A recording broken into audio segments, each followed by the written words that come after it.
എല്ലാവർക്കും നമസ്കാരം. ഞാൻ ഇന്ന് വളരെ സന്തോഷവാനാണ്. എൻ്റെ പേര് മനീഷ് ആലപ്പാട്. എന്നാൽ ഹൈറിച്ച് റിവൈവൽ സൊസൈറ്റി എന്നുള്ള ഒരു നാമധേയം നിങ്ങളുടെ മുമ്പിൽ പറയാൻ ഞാൻ സന്തോഷിക്കുന്നു, അഭിമാനിക്കുന്നു. കാരണം ലക്ഷക്കണക്കിന് ഹൈറിച്ചിയൻസ് ഇന്ന് ബുദ്ധിമുട്ടിലും പ്രയാസത്തിലും ആയിരിക്കുന്ന ചില നിയമക്കുരുക്കിന്റെ പേരിൽ ചില സങ്കുചിതമായ താല്പര്യക്കാരുടെ അവരുടെ സ്വാർത്ഥ താല്പര്യത്തിന് വേണ്ടി അവർക്ക് ഒരു പ്രത്യേകതയും ഇല്ലാതെ തന്നെ പാവങ്ങളെ ദ്രോഹിക്കുക എന്നുള്ളത്, പാവങ്ങളെ ദ്രോഹിക്കുമ്പോൾ കിട്ടുന്ന ഒരു സന്തോഷം, അനുഭൂതി, അതിൽ നിന്നുണ്ടായ ഒരു പ്രയാസം ലക്ഷക്കണക്കിന് ജനങ്ങൾ ഇന്ന് ഫേസ് ചെയ്യുകയാണ്. പക്ഷെ ഞാൻ പറയുന്നത് ഇത്രയേ ഉള്ളൂ.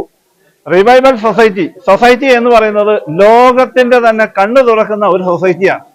ഇന്ന് തന്നെ ഇന്ത്യയിലെ ഏറ്റവും വലിയ ഒരു സൊസൈറ്റിയായി മാറാൻ പറ്റുന്ന ഒരു സൊസൈറ്റിയാണ് ഹൈറിച്ച് റിവൈവൽ സൊസൈറ്റി. കാരണം സൊസൈറ്റിക്ക് പലതും ചെയ്യാൻ പറ്റും. സൊസൈറ്റി മീൻസ് സമൂഹം. സൊസൈറ്റിക്ക് ഈ ഇന്ത്യ മഹാരാജ്യത്ത് പലതും ചെയ്യാനുണ്ട്. കാരണം ഞാൻ ചിന്തിക്കുന്നു, ഈ ഇന്ത്യ മഹാരാജ്യത്ത് ഒരു സൊസൈറ്റി രൂപീകരിക്കപ്പെട്ടിട്ട് എത്രയും ഫാസ്റ്റ് ആയിട്ട് ഏറ്റവും വലിയ ഒരു സൊസൈറ്റി ആയിട്ട് മാറുന്നത് ഹൈറിച്ച് റിവൈവൽ സൊസൈറ്റി ആയിരിക്കും.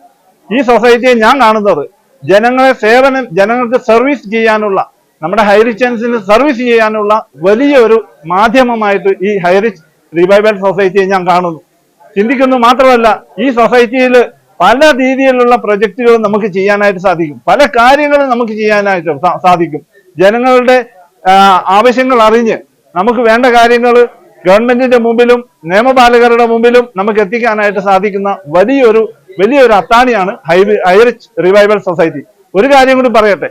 വരുന്ന മെയ് മാസം 6-ാം തീയതി നടക്കുന്ന തിരുവനന്തപുരം ചന്ദ്രശേഖരൻ നായർ സ്റ്റേഡിയത്തിൽ നടക്കുന്ന നമ്മുടെ ഹൈറിച്ച് റിവൈവൽ സൊസൈറ്റിന്റെ സംഗമം സമാപന സമ്മേളനത്തിലേക്ക് എല്ലാവരും വരണം. ഇപ്പോൾ തന്നെ ട്രെയിൻ ബുക്ക് ചെയ്ത് എല്ലാവരും നിങ്ങളുടെ യാത്രാ ഡേറ്റ്, നിങ്ങളുടെ തിരക്കുകളെല്ലാം മാറ്റിവെച്ച് എല്ലാവരും 6-ാം തീയതി അവിടേക്ക് എത്തണമെന്ന് ഞാൻ വിനീതമായി നിങ്ങളോട് ആഹ്വാനം ചെയ്യുന്നു, അഭ്യർത്ഥിക്കുന്നു. Thank you so much.